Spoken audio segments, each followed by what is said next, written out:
நம்மளுக்கு இருக்கிறது 2 கண்டஸ்டன்ட் தான். யார் ஜெயிக்கிறாங்கன்னு பார்க்கலாம். போன வீடியோவில் பூவரசனுக்கு தண்ணி கொடுக்கல, அதனால இப்போ நம்ம தண்ணி கொடுக்க போகிறோம். பூவரசன்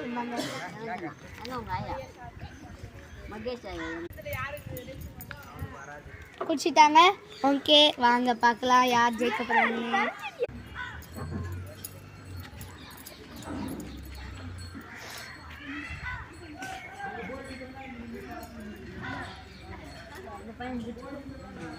ரொம்ப நேரம் ஆயிடுச்சு ஃப்ரெண்ட்ஸ். அதனால நம்மளுக்கு இவங்களுக்கு நம்ம வந்து இன்னொரு டம்ளர் தண்ணி கொடுப்போம்.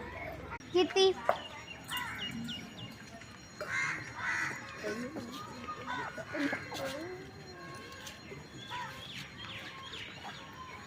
பூவரசனுக்கு கொடுக்கலாம். வரையல நீயா நம்ம போகலாம். நீ போ.